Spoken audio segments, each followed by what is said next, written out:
ইনকিলাব মঞ্চের মুখপাত্র শরীফ ওসমান হাদিকে হত্যার ঘটনায় প্রধান অভিযুক্ত ফয়সাল করিম মাসুদ আদালতে দায় স্বীকার করেছেন।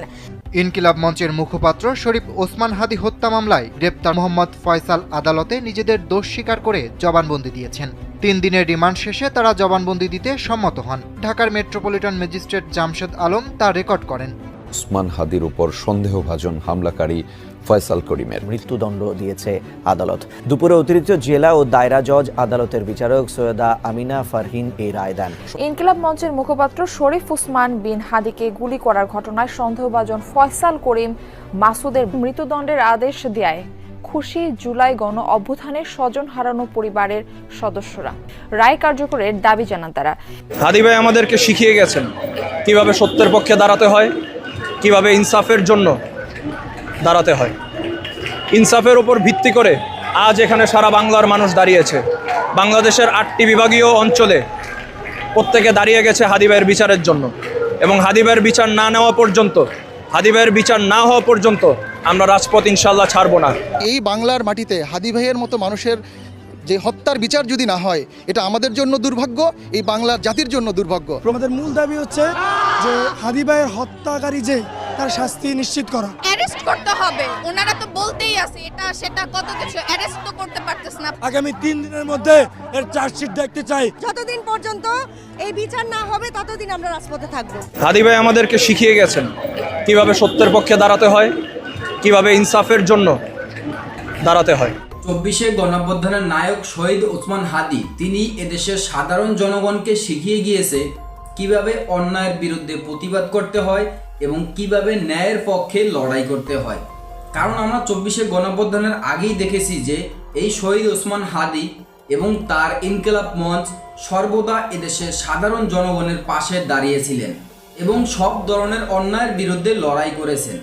যে কারণে ভারতের ইন্ধনেই আওয়ামী লীগ ষড়যন্ত্র করে এই 24শে গণঅভ্যুত্থানের নায়ক শহীদ ওসমানকে মেরে ফেলার পরই এদেশ ও অন্য অন্য দেশের সাধারণ জনগণ ওসমান হাদির খুনির বিচারের দাবিতে রাজপথে ঝাঁপিয়ে পড়েছে এবং তাদের সর্বস্তরের জনগণের দাবি একটাই, এই ওসমান হাদির খুনিকে যতক্ষণ পর্যন্ত জনসম্মুখে ফেলে এই উচ্চ শাস্তি না দেওয়া হবে ততক্ষণ পর্যন্ত আমরা সর্বস্তরের জনগণ আমাদের সংগ্রাম চালিয়ে যাব।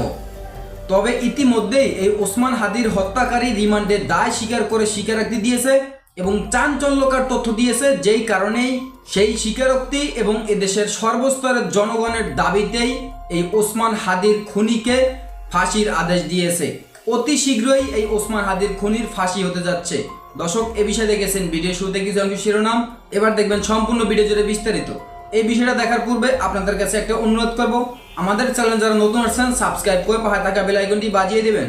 দর্শক চলুন এবার আমরা দেখব যে রিমান্ডে দায় স্বীকার করে স্বীকারোক্তি দিয়েছে, যেই কারণেই এই ওসমান হাদির খুনির ইতিমধ্যেই ফাঁসি হতে যাচ্ছে।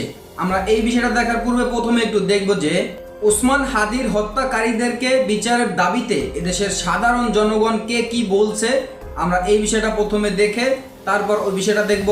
ধৈর্য ধরে একটা লাইক দিয়ে সম্পূর্ণ ভিডিও দেখতে থাকুন। হাদি ভাই আমাদেরকে শিখিয়ে গেছেন কিভাবে সত্যের পক্ষে দাঁড়াতে হয়, কিভাবে ইনসাফের জন্য দাঁড়াতে হয়। ইনসাফের উপর ভিত্তি করে আজ এখানে সারা বাংলার মানুষ দাঁড়িয়েছে। বাংলাদেশের 8টি বিভাগীয় অঞ্চলে প্রত্যেকে দাঁড়িয়ে গেছে হাদি ভাইয়ের বিচারের জন্য, এবং হাদি ভাইয়ের বিচার না নেওয়া পর্যন্ত, হাদি ভাইয়ের বিচার না হওয়া পর্যন্ত আমরা রাজপথ ইনশাল্লাহ ছাড়ব না। ইনকিলাব মঞ্চের নেতৃত্বে এখন যে অবরোধ কর্মসূচি পালন করা হচ্ছে, এটা আস্তে আস্তে আবারও পুনরায় জুলাইকে ফেরত আনার একটি চেষ্টা চলছে, এবং যদি জুলাই ফেরত আসে সকল রাজনৈতিক শক্তি এবং ইন্টারিমকে সাবধান করে দিতে চাচ্ছি যে বাংলার মানুষের আজাদির যেই লড়াই, সেই লড়াই গত 200 বছর ধরে চলছে এবং এই আজাদির লড়াই চলমান থাকবে। যতদিন পর্যন্ত আমাদের ভিতরে শ্বাস প্রশ্বাস চলবে, যতদিন পর্যন্ত আমাদের ধমনী শিরাতের রক্ত চলতে থাকবে, ততদিন পর্যন্ত এই আজাদির লড়াই থেকে আমরা পিছপা হব না। ইনশাল্লাহ বাংলাদেশের মুক্তিকামী জনতা যতজন এখানে রয়েছেন এবং যতজন উপস্থিত হতে পারেননি, তারা সকলে মিলে এই ইনসাফের পক্ষে দাঁড়িয়ে আমরা ইনশাল্লাহ বিজয় নিয়ে ঘরে যাব। আমরা হাদি ভাইয়ের হত্যাকাণ্ডের বিচার না নিয়ে আমরা এইখান থেকে যাব না। আমি ইউনাইটেড ইন্টারন্যাশনাল ইউনিভার্সিটি শিক্ষার্থী, বর্তমানে 3য় বর্ষে আছি এবং আমাদের জুলাই আগস্ট গণ অভ্যুত্থানে যে ভূমিকা রয়েছে, ইনশাআল্লাহ হাদি ভাইয়ের বিচারের জন্য সকল প্রাইভেট ইউনিভার্সিটি আবারও একতাবদ্ধ হবে ইনশাআল্লাহ। এবং প্রাইভেট ইউনিভার্সিটি, পাবলিক ইউনিভার্সিটি এবং দেশের আপামর জনতা, ছাত্র জনতা মিলে জুলাই আগস্ট গণ অভ্যুত্থানের মতো আরও একটি বিপ্লব যদি না চান, তাহলে অবশ্যই এই সরকারের মেয়াদেই হাদি ভাইয়ের বিচার নিশ্চিত করতে হবে। আমাদের মনের কথা তো এখন একটাই, যে এই লোকটা মৃত্যুর আগে পর্যন্ত অনুমান করে এবং বলে গেছে যে আমাদের পরবর্তীতে যদি আমাদের এই বিপ্লবের ধারা বজায় রাখতে হয়, অন্ততপক্ষে আমি যদি হত্যা হই, মানে খুন হই, আমার জন্য এই খুনের বিচারটা হয়। উনি মূলত, যদি আমরা ওনার জীবন যদি লক্ষ্য করি, আমরা তাহলে ওনার ভিতরে একটা জিনিস দেখতে পাই, সেটা হচ্ছে জনসাধারণ নিয়ে উনি কাজ করেছে এবং এক ইনসাফ নিয়ে কাজ করছে।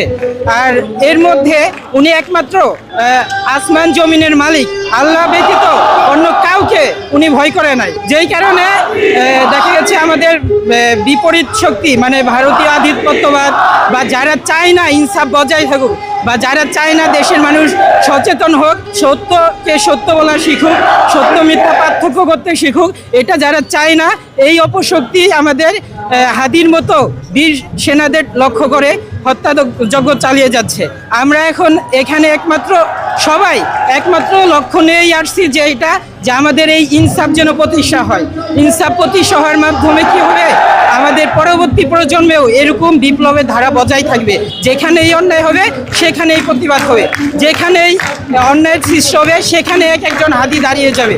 এটাই আমাদের চাওয়া, এখনকার চাওয়া এটাই। প্রায় 12 থেকে 13টি ইউনিভার্সিটি একসঙ্গে আমরা এখানে এসে উপস্থিত হয়েছিলাম। আজকেও আমরা বিভিন্নভাবে এসেছি, বিভিন্ন প্রাইভেট ভার্সিটি থেকে। এখনও আমাদের একটাই কথা, যে ভাইয়ের ইনকিলাব মঞ্চ থেকে যে কোনো সিদ্ধান্তে আমরা প্রাইভেট ইউনিভার্সিটি সবগুলো একসাথে আছি। সে আমাদেরকে বাস্তবে দেখা গেছে যে শাহাদাত দেখতে কীরকম। আমরা সংগ্রাম করে যাব, কিন্তু বিপ্লব না নিয়ে আমরা রাস্তা ছাড়বো না। হাদি ভাই আমাদের দেশের স্বাধীনতা সার্বভৌমত্বের জন্য নিজের জীবনটাকে বিলিয়ে দিয়ে চলে গেছে। আর সেই সাথে আমাদের সবার মধ্যে একটা ইন্সপিরেশন জাগায় গেছে যে একজন হাদি ঠিকই মরতে পারে। সে আমাদেরকে বাস্তবে দেখা গেছে যে শাহাদাত দেখতে কীরকম। 2024 জুলাই যেরকম করে আমরা সকলে একত্র হয়ে রাস্তায় আমরা নেমেছিলাম, বিপ্লব না নিয়ে আমরা বাসে যাইনি। আবারও দরকার হলে আমরা আবার রাস্তায় নামবো, একত্র হয়ে আমরা সংগ্রাম করে যাব, কিন্তু বিপ্লব না নিয়ে আমরা রাস্তা ছাড়বো না। এটা হচ্ছে আমাদের দাবি।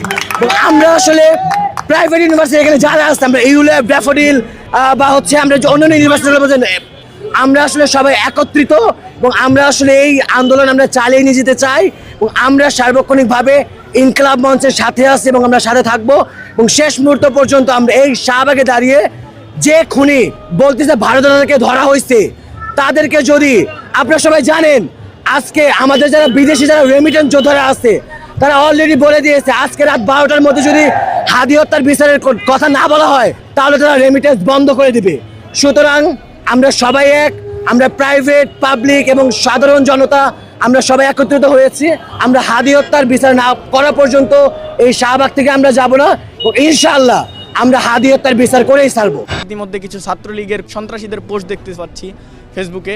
হ্যাঁ, তারা বলতেছে খেল তো আবি শুরু হুয়া হ্যাঁ, আবি তো খেল আবি বাকি হ্যাঁ।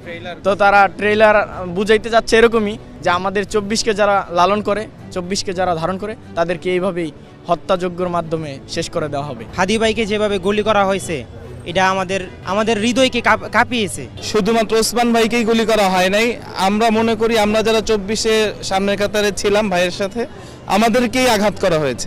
এক হাদি লুকান্তরে লক্ষ হাদি ঘরে ঘরে চেয়ে দেখেন, আজকে একটা হাদিকে আপনারা নিভাতে গিয়ে লক্ষ লক্ষ হাদি আজ জ্বলে উঠেছে। হাদি ভাইকে আমরা সকলেই ভালোবাসি, সকলে আমরা মনে প্রাণে ধারণ করি তাকে। ইনসাফ কায়েমের জন্য এই প্রথম বাংলার বুকে কোনো নেতা শাহাদাত বরণ করেছে। বিচার যেন এই বাংলার মাটিতে হয়। হাদির বিচার যদি বাঙালিরা না চায়, হাদির বিচার যদি আমি না চাই, তাহলে আমি একটা মুনাফেক। এই বাংলার মাটিতে হাদি ভাইয়ের মতো মানুষের যে হত্যার বিচার যদি না হয়, এটা আমাদের জন্য দুর্ভাগ্য, এই বাংলার জাতির জন্য দুর্ভাগ্য। ভারতে যে হাদির খুনি পালিয়ে আছে, তাকে বাংলাদেশে ফেরত দিতে হবে। আমাদের মূল দাবি হচ্ছে যে হাদি ভাইয়ের হত্যাকারী যে, তার শাস্তি নিশ্চিত করা। অ্যারেস্ট করতে হবে। ওনারা তো বলতেই আছে এটা সেটা কত কিছু, অ্যারেস্ট তো করতে পারতেছে না। আগামী 3 দিনের মধ্যে এর চার্জশিট দেখতে চাই। যতদিন পর্যন্ত এই বিচার না হবে ততদিন আমরা রাজপথে থাকবো।